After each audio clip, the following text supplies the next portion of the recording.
My name's Tom. I've been metal detecting for about a year, and working at White's Electronics for about half that. This video isn't about me. It's about a trip I took to Nevada.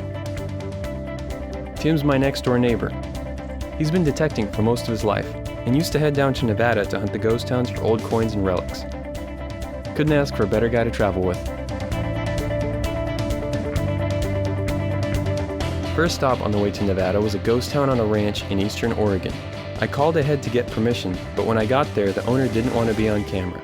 His ranch hand was another story. I'm Anthony Johnson, otherwise known as AJ. I work out here on the church ranch. This will be my second season. First season I started off doing nothing but firewood with them. That's our feed trailer.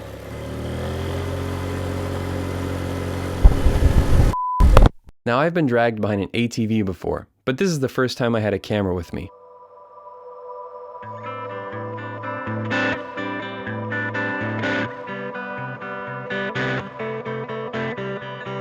We toured the property and got some of the history before detecting. This town had a school, saloon, jail, blacksmith shop, and other buildings dating back to the 1870s. The school and jail stood where they were built, with bricks still bearing the names of old prisoners. Since it was an active ranch and regularly flooded, this site was tough hunting. The town wasn't prosperous, so we were glad to take home a few relics with the owner's permission. AJ borrowed my MX Sport for a while to check an old well site for machinery, and he gave us a friendly warning about rattlesnakes in the desert. Under my left arm, I'm carrying a black powder 44 caliber, 6-shot, rather powerful gun. And why do you have it? Self-defense, protection, obviously. Whenever you kill a rattlesnake, you got to make sure to bury the head because the glands and the fangs will still carry the venom and the toxin. That's 1, 2, 3, 4, 5, 6, 7, 8, 9, 10.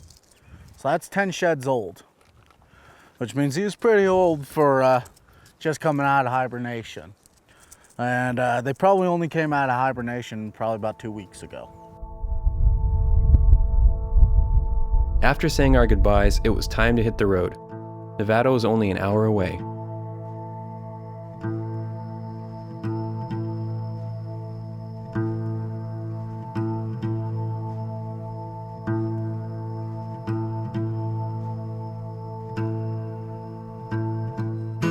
Tim remembered an old ghost town not far from the border, but when we got there, it had been taken over by a commercial mining operation.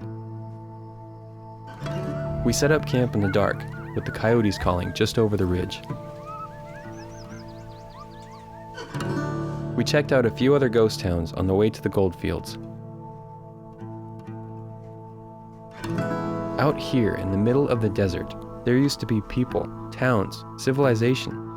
Now the desert was taking the land back, but every beep from our metal detectors was a clue to the past. Someday, that past would be gone completely.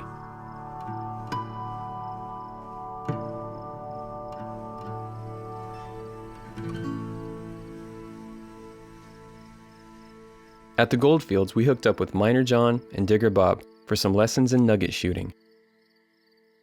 Yeah, these are railroad lines, actually, railroad rails. And it's very similar in construction to, you'll see some of these out here marking the Immigrant Trail. The Immigrant Trail actually passed right through here, and then another one went that way, but it's the same principle. It's solid steel, it's buried 3 feet in the ground, it's not going anywhere and for a long time.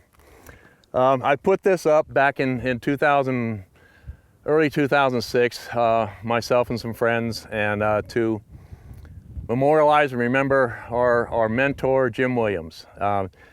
Jim Williams was a pioneer in the metal detecting industry. He and his buddies, back before there were actually even gold machines, discovered that gold could be found, nuggets could be found in the old hydraulic mines, in the old hydraulic pits in California. And they went out there with coin machines and 4-inch loops and started finding gold hand over fist. And when the gold masters came out in 1990, I think, you know, he was right there, and they went back to those same pits and started finding more gold. He was the one that got me started.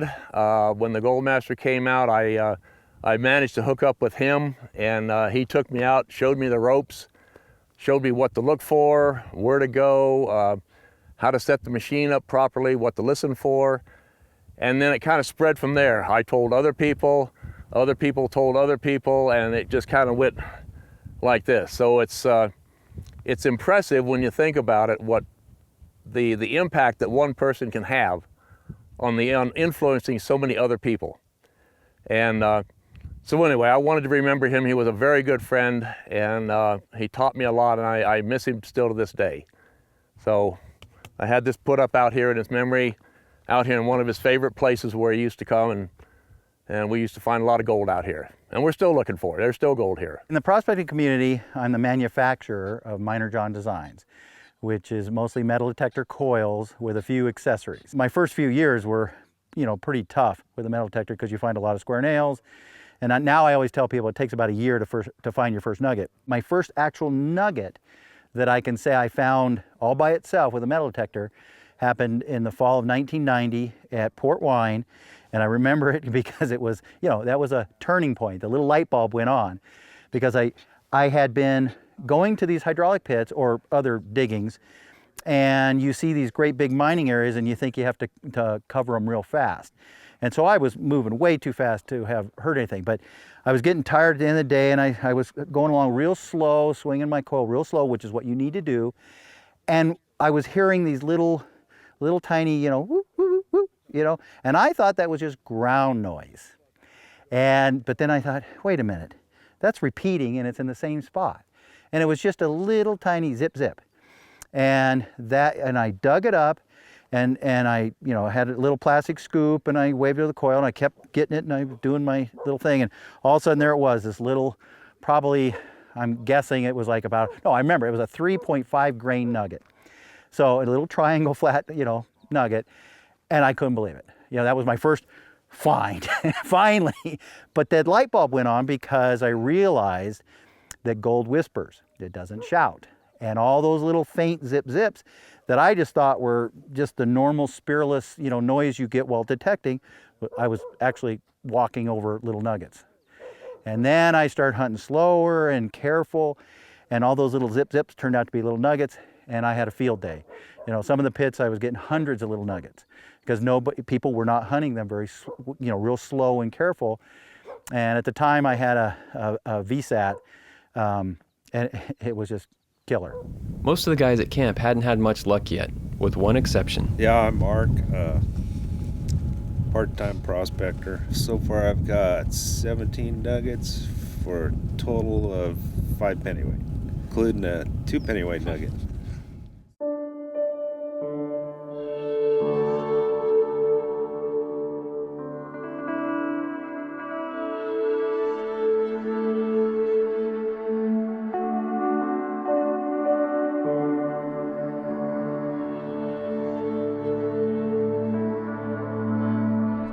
That night, we sat around a battery-powered lantern because of the fire danger.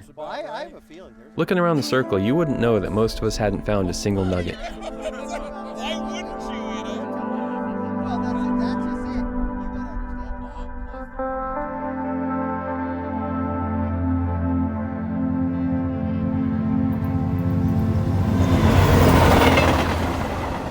On the way back to Oregon, we stopped at an old railroad town where Tim had found a gold coin about 15 years ago.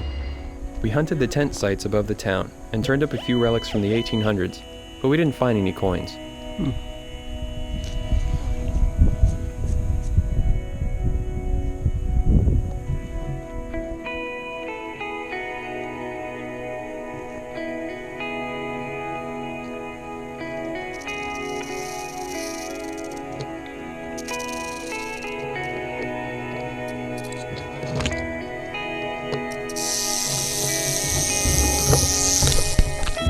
Later that day, I took a break at the top of the hill.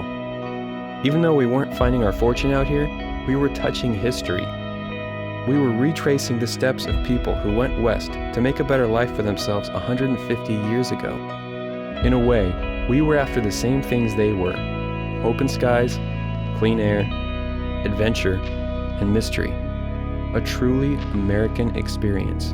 Memories to last for a lifetime.